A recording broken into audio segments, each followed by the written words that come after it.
Yun, let's go. Magpakain tayo ng ating mga pugo. Samahan niyo po ako, no? At yan, konti na lang yung pagkain kasi nila, no? So para magbigay ng ano ay pakakainin po natin sila. So tara. Yan, okay na ba yan? Kitang-kita ba? Yan. Okay. So let's go. Let's go.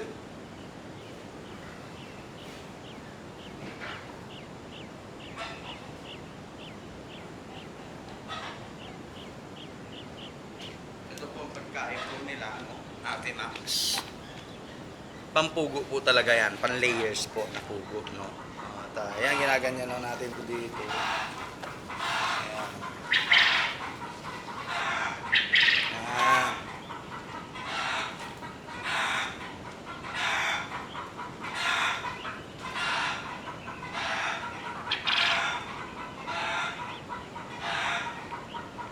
Ito po, intended for pugo talaga to.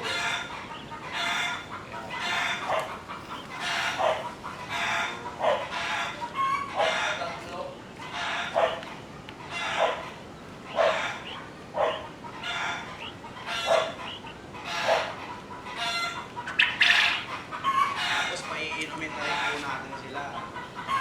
Hanggang bukas na nila to. Sigurado. Oh, yan.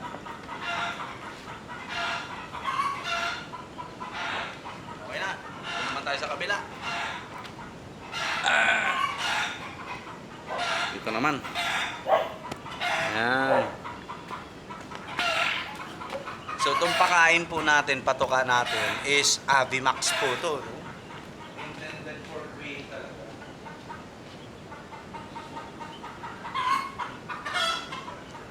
Dahil maganda ang performance nila sa pangingitlo, ipakakainin natin sila ng kanin.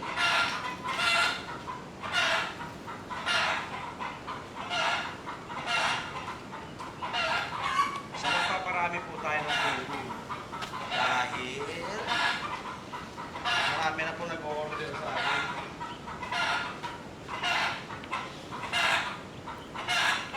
Pag hindi tayo magdadagdag ng layers, may iwan tayo, no? Yung dapat nakikitain natin mababawasan po, no? So yun, tapos na tayo magpakain. Magpapainom naman po tayo, no? Ng ating mga quail. So ganito lang ginagawa ko pag hapon, no? Ito gamit natin to. Pupunuin ko lang to ng tubig. Alright? Para hindi na maglamera rito. So tara. Dito naman, no? Ayan. Inuminan nila. Okay. Punuin ko lang.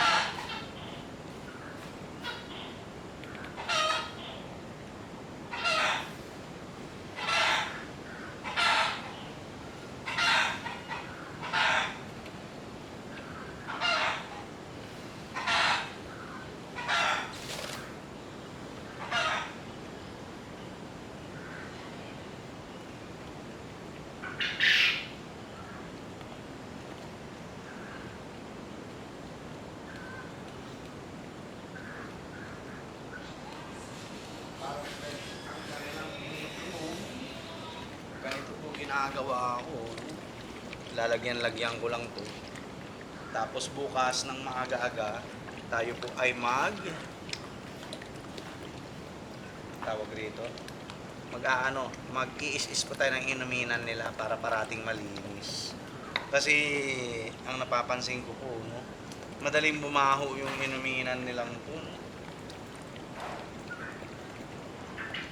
Yan. Tapos ito natira.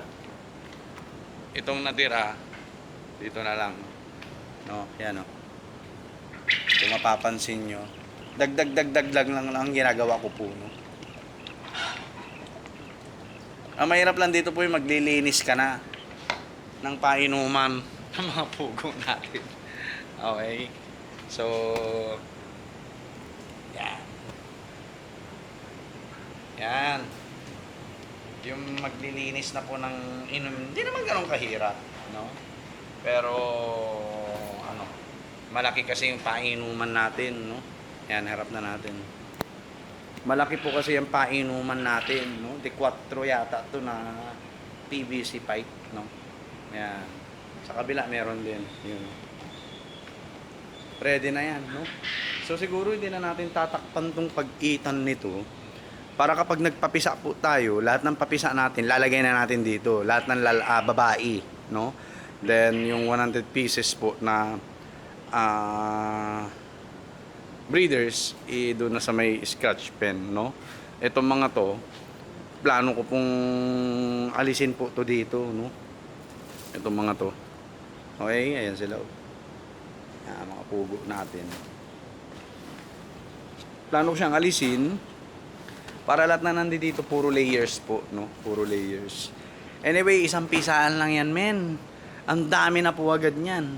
Kasi pag tinanggal natin yung roller nung dalawang automatic incubator natin, nasa 250 eggs ang may lalagay natin per incubator. So nasa 500 na yun, nasa dalawang nasa taas, ayan, no? Tapos dito, 300 to 350 pieces na itlog, no? So, kung titingnan natin, no, nasa kulang-kulang 900 ang mailalagay nating itlog. Sabihin na natin 700 or 800 na mapipisa. Not bad, di ba? Puno agad yan. Mapupuno din natin agad. Kaya nga uunahin ko pong i-secure is yung mga 100 heads natin na breeders, no? Para pagdating ng March, April, May, makakapag-start ulit tayo mag-breed, no? Tapos ikakal na po natin yung mga layers po natin. Ganun lang gagawin ko po, no? Ganun lang po ang gagawin ko. Para at least, mas efficient yung pag-produce natin ng itlog, no? At ikakal na rin po natin yung mga yan pag 10 months na or 1 year old na po sila, no? Para at least, mapalitan po natin yung mga laying stocks natin at saka breeding stocks po dito, no? So, iniisip ko nga po kung saan ko ilalagay ito. Ang pangit pag dito no? Kaso nga lang, wala na siyang lalagyan, no? Wala na tayong available na papaglalagyan, kundi dyan lang talaga, no? So, pupunuin din natin ang layer, ng breeder yan, ng breeders, no? Tapos, yun, kapag napuno na po natin yung 150 heads na breeders natin dito, at saka doon, tapos napuno na natin ang tag-100 niyang growing pen, 1, 2, 3 and 4, that's the time po na makakapagbenta na po tayo ng fertile eggs. Ayan, no? So, fertile eggs po natin, minimum 100 pieces, 5 pesos each. So, yung 100 pieces po na fertile egg, no, is 500 pesos po. Fertile eggs po yun, ha? Yun po yung may similya, no? May similya, pwedeng ipapisain, ayan, no? Kaya, yun, baka mamaya may magugulat, no? Bakit iba yung presyo ng pangkonsumong table eggs sa fertile eggs, no? So, yung pangkonsumo po is walang similya at mas matagal ang storage niya. Ayan, no? Unlike yung may similya po, no? Ay mas less yung storage span niya po, no? 5 days, 6 days, ayan, no? Hindi na pwedeng papisain, no? Kaya yun, i-PM nyo lang po ako kung kayo po ay o-order ng mga fertile eggs po. Marami na po tayo, no? At marami tayong lalaki, marami tayong breeders doon sa growing pen 1. Ay, 2 pala, no? So, kontakin nyo lang po ako kung kayo po ay interested na magpapisa ng quail. Ayan, mabebentahan ko po kayo ng fertile eggs. Alright, so yun lang po. God bless po sa ating lahat. Peace!